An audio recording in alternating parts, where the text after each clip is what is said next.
Hello, everybody. Today we're in the heart of Woodbridge. We're here down at the Big Cannoli, having a nice espresso. You just missed the cannolis. Yeah, Bruno had a few. Few. Today we want to talk about Bruno Nesci. A lot of people, if you know of him or don't know of him, Bruno is one of the best Elvis impersonators around. I've known Bruno for quite a few years, and Bruno's a big pillar in our community. He gives a lot of his time when he's not doing his own thing for the Elvis impersonation world. He gives a lot of time back to seniors' homes, people that are less fortunate, sick kids' hospitals. You've done a lot of events, and you've given up a lot of your time for these events. Can you give us your story, Bruno? Where did you start? What made you start all this? Well, Alfonso, it's a long story. I don't think we have enough time on camera to do this, but we're gonna give you the short end. Family's been in the restaurant business for 100 years, and 24 years ago, come New Year's, I was at my family's restaurant, and another impersonator came in at the time. I liked what he did. I loved the way the reaction on the people's faces. So I decided I'm gonna try this. 24 years later, I'm still doing it. You do a great job at And I love, it's not a job, it's my passion, it's my life, and I can make a living from doing it. it. It shows, it really shows. I've done countless and numerous events from day one that I started for different foundations and different fundraisers. And I've loved every minute of it because, especially when it comes to the less fortunate, you know what, you can't do everything based on a dollar. You know, you make money, you make money because you got to live. It's about giving back. But everything I even when I'm on stage, it's about giving back. I don't know what that person's problems are at home. And if I made that person smile, even for 5 minutes that night, I feel like I got paid $1 million. That's fantastic. That's exactly how I feel about when I'm giving back to the community. You know what? A free concert doesn't kill me, doesn't hurt me. But you know what? It's giving back in a positive way, especially in your community. Why not? Bruno, thanks for what you do. So, Bru, do you remember the very first time you came on stage? Were you nervous? Weren't you nervous? Where was it? As I was saying, it all happened at my parents' restaurant. I was on. My parents had no idea. So. Oh wow. It was crazy. So we had a piano player, God rest his soul, who taught me how to sing. Who taught me a lot. And he was South American from Chile, but he was my Elvis. I didn't know who Elvis was. He was my Elvis. He was everything for me, that guy, and he taught me everything. So he taught me, my first song was Teddy Bear and Don't Be Cruel. So you know, Teddy Bear and Don't Be Cruel. Two of my favorites. And what happened was, he knew what we were doing for New Year's. He knew what I was planning. So full house, New Year's Eve. Upstairs, downstairs, rammed with people. At the time I was taking karate. So I decided, I'm gonna do this. So I walk upstairs, I go home, getting ready for New Year's. I was 8 years old. Walk upstairs, a white karate pants, a white dress shirt, and I walked into my mom's closet. I'll never forget this. My mother's closet, she had a big round gold belt. That thing was bigger than any belt Elvis wore. So you improvised as you went along? I went based on pictures. I saw Elvis wearing a gold belt, so I didn't care if it was gold or if it was plastic. As long as it looked gold, it was great. So I put all this stuff in a shopping bag because I didn't want my parents to know. Actually, there was a pair of white shoes that were my mom's, but they fit. I see where this is going. I went upstairs.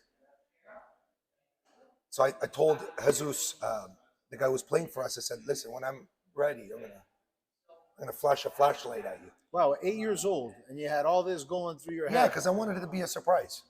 So I go upstairs to the office, I change, I get into the mirror, I flash this light. The piano player stops the music instantly. People are dancing, just boom, stops.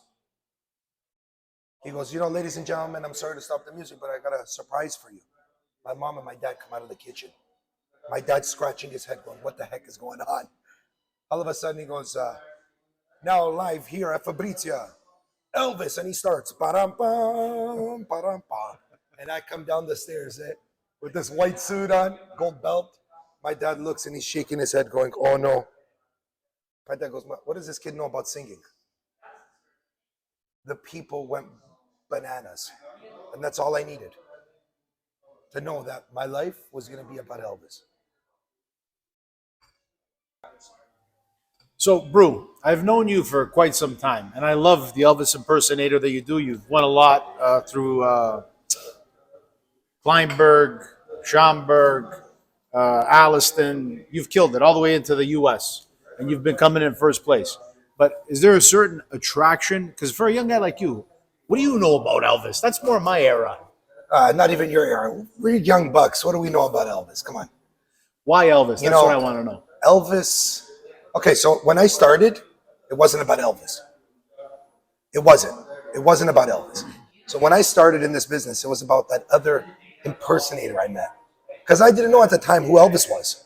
Ah, I just knew this guy that came into our restaurant who jumped around, danced around. I didn't know who Elvis was. was it Eric Evangelista by any chance? No, it wasn't. He's Eric. another Elvis impersonator as well. Eric is one of the best in Canada. There's no doubt about it. You know, I knew about this impersonator. I didn't know who Elvis was. And so as a joke, I started as Elvis. You know what I said? I was singing for fun. I'd grab the microphone from my dad and I'd sing a few songs for fun. But what happened was I got attracted to this guy in a jumpsuit who made those people happy. Once I did a little bit of history and research on New Year's, 24 years ago, first time I grabbed the microphone as Elvis. Then the work really started. I had to know who Elvis was. Why a jumpsuit? Why his hair? If I may add, your costumes, you've got them bang on. The moves, the sound, you've got that same sound. It's years of work. That's why I ask. So for a young buck like you're doing a spectacular job. Elvis was a man. He was a human like us. There was no difference. People call him immortal. He's not immortal. His music and his lifestyle will be immortal. His passion that he projected to people will be immortal. But he was a regular person like us. But it's not only the music that attracted me or the performance. Once you got to know who Elvis was, it was all about giving back. You know what? As much as, yeah, he was making $1 million a year at the International Hotel. But just like the Elvis movie, there was a lot that wasn't mentioned. You know, he bought the Denver police or the Dallas police station, bought them all new cars, squad cars. He gave back to the community. You know, he would be buying Cadillacs for his Memphis Mafia team, and then he'd see someone who would be outside looking at a Cadillac. Can I be part of the Memphis Mafia? You're Memphis Mafia? You got to deal with Dreamers Entertainment first. It's the Dreamers Mafia. Then we worry about Memphis. You know, he would go outside and he would see someone who needed that car, a mother with her kids, and he'd go outside and say, "You like that car? Yeah, I love that car. Here's the keys. It's yours." That's very generous. You know, he would do stuff that people in this world have no idea. And I was attracted to that. I was attracted to that guy that was on stage. They say that Superman was the first superhero to wear a cape. He copied Elvis. I agree.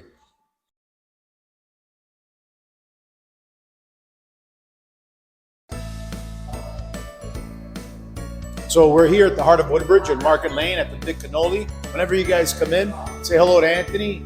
Best barista around. They got the best cannoli around. I'm going to leave the rest up to you guys. Everything is a must try in here. Bruno's going to get me 2 of everything before I leave, and we have to have another coffee. Yeah, we have to get another coffee. The coffee here is, you're not going to get better than here in Woodbridge. Well, I wish they could see the gelato, but we're not in gelato season because they make an amazing gelato as well. Cannolis, bombe, sfogliatelle. Okay, stop. Everything You're making me hungry. Stop. Everything that you could think of to get you fat and make you gain weight Italian style, you get it here. You can't get any better. You know, Val and Dina are 2 of my best friends and my biggest supporters in everything I do. Anthony is Dina's son. He runs this place like it's nobody's business. He takes care of everybody. You know what? And they're always doing stuff for the community. That's my favorite, by the way. So when you buy me croissants, give me 2 of those. You want the almond ones? Yeah, that's my favorite. Well, I'm going to make sure I would get you a couple almond ones.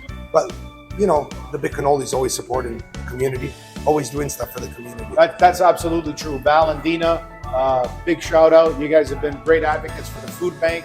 You guys give back to the community as well. We really love that. Please keep up the good work. And again, I can't stress enough, wherever you guys are, wherever you're watching from, please give back to your local food banks.